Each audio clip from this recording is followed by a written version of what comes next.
Today we're going to show you the difference between using a heat protectant and not using one when styling your hair with a flat iron, and the impact of including Dow high-performing products in the heat protectant.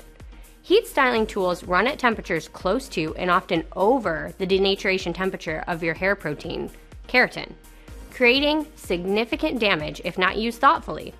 With the right heat protection products, you can keep tresses looking fabulous and healthy.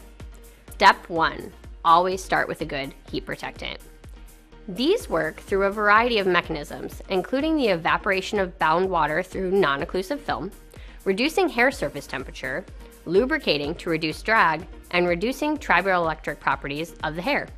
That means reducing static to the hair, where hair stays as a bulk, which also reduces the exposure of individual strands to the high temperatures.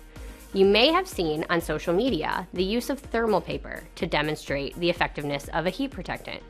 While this is very visual, this paper can easily be tricked with water. Water has a very high specific heat capacity and therefore takes a significant amount of energy to absorb the heat and increase the temperature. So thermal paper as evidence or proof of effective heat protection is pretty questionable.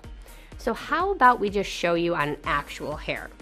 I am going to spray, but make sure you rub the product in to get good coverage on the fibers. Remember, whenever you formulate a spray, to confirm you adhere to any safety guidance around particle size and inhalation when you do your safety assessments. And for hair health and heat protection, always be sure to let the hair dry completely before introducing high heat.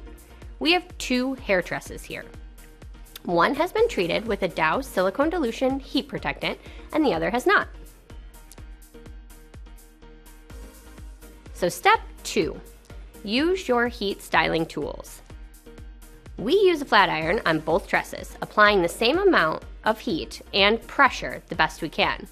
We are using the highest heat setting here and multiple passes for demonstration purposes, but what you will generally find is you can get your style, especially with the aid of a Dow silicone containing heat protectant, with less exposure to heat. Our studies have shown you can use less passes with the heat device to get a better aligned style. So let's look at these results. The hair tress without heat protection shows signs of damage, especially the static and dullness. It also feels very dry. In contrast, the hair tress with heat protectant looks smoother, shinier, and healthier.